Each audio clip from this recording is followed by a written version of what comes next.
Fortnite's a game that broke the internet in 2018, made dancing cool in public for about 5 minutes, and made some people famous overnight. Is it still relevant? Let's talk about that.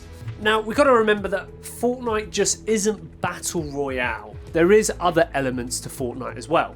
There is the original game, but what really changed Fortnite was zero build mode. Now that brought a lot of people, because, I've seen some people build pretty quick. For a game that launched 7 years ago, it's still pulling some interesting numbers. According to Fortnite itself, it's pulling 10 million players per month. Fortnite didn't really survive.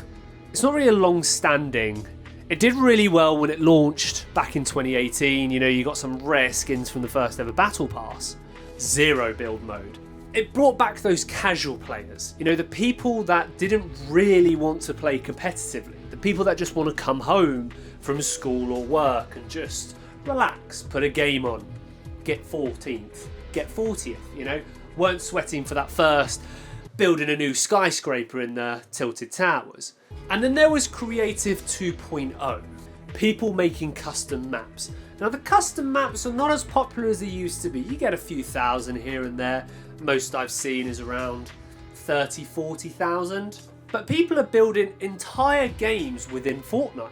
Now, that's quite impressive really. So Fortnite now just isn't a battle royale game. We've got a game within game here, We've got rocket racing, we've got Lego building, we've got battle royale, zero build, OG season. There's all these different types of modes now. So if Roblox had better graphics, we could be seeing something very similar. One thing that makes Fortnite so relative to this day and age is the collaboration they've been doing. They've been smashing it out of the park with I have God knows what idea. So they've done so many collabs now. You could be flying in as Deadpool with a pair of blue Nike sneakers on. You got Brian Griffin on your back coming in with the Millennium Falcon above you. Do you know what I mean? So we got Marvel, we got Family Guy, we got Star Wars, Spider-Man, Billie Eilish, Dragon Ball Z, Eminem, Lego. Fortnite is basically a multiverse at this point, is it not? With all these collaborations. And that's not just the skins, we're talking about items as well. We've got cars now. There's Lamborghinis and McLarens in this game, and the B-Tech G-Wagon, as I like to call it. But, there's so many elements to this game, and you can keep going unlocking all this stuff, and the fact they get people to pay for dance moves as well is, to buy in the dances. Of course, we need to look at other games. I can't just be biased here. Let's look at Apex, Warzone, and PUBG. Alright?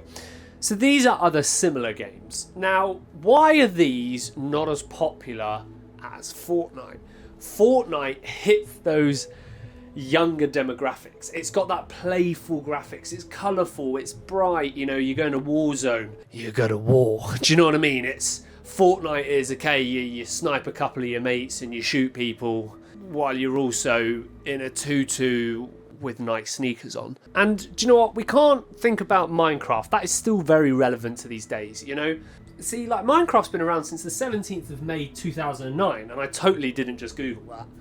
So, that game is already 16 years old. So, it's one of the most played modified games in the world. But we're not here to talk about Minecraft. We're here to talk about Fortnite. Fortnite still holds that great combination of being creative and combat, So the idea is you can still be goofy and do whatever you want in it, but you've still got this element of, okay, I still need to take out 99 other players if you're playing Battle Royale. Or you can go build something in Lego and run around with a lightsaber killing spiders, You can do whatever you need. But from that as well, people have designed, Bikini Bottom from SpongeBob. Well, where are you going to find that in any other game? Probably Roblox, but not like this cool with these cool graphics, okay? But let's get to reality here. Fortnite still doesn't have the magic it did in 2018. They tried to revive that with OG Season 1. They did very well, don't get me wrong. But they've kind of lost that kind of spark now. updates feel like advertisements and commercials. For example, the current update that is going on is for promoting the new Superman movie, and I have no idea who's paid what and what end. You know, a Fortnite paying for this, or a DC or Superman, you know, paying Fortnite for this. Are you with me? And I feel like, you know, I'm running round and okay, I can play as Superman, that's cool, but I feel like it's just a big advertisement for me to go see it at the cinema. Not saying I've given in, I have seen it at the cinema, and it's a good film.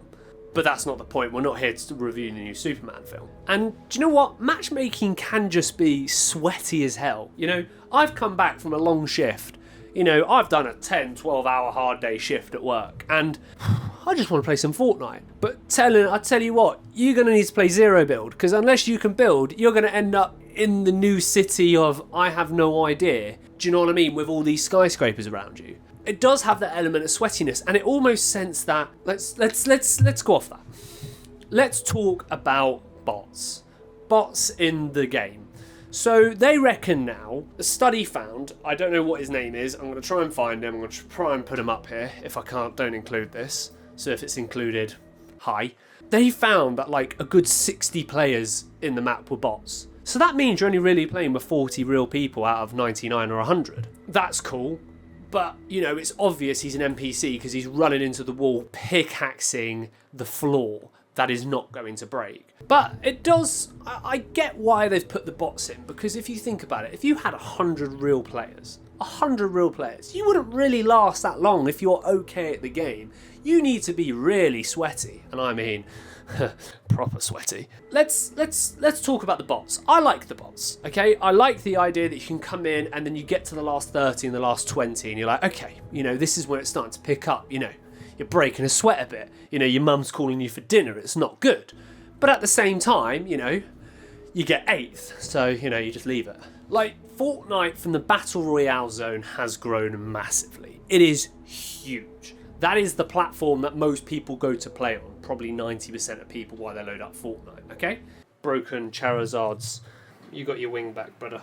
For players who are creative and like brands, this is definitely a game for you. You know, if you like to join in with your mates and show off that, you know, you can dress up with Godzilla with some Jordans on hitting the griddy. You know what I mean? This is the game for you. Do you know what I mean? If you are loving multiverse, you love massive crossovers, even indie developers building inside its digital playground now, like that's just impressive. So this brings us on to the topic of, is Fortnite still relevant? Well, in my opinion, yes, it is still relevant, because it's not just a game anymore, it's a platform in itself. It's a brand, it's more than just a game. You know, it's a pop culture hub. Whether you love it, you hate it, or you couldn't give a shit about it. All right? I think Fortnite's not dead. It's just different. You know, there's nothing really else like that out there at the moment that offers you what Fortnite offers, you know? And I don't think there will be a game like that for a very long time. Do you guys play Fortnite?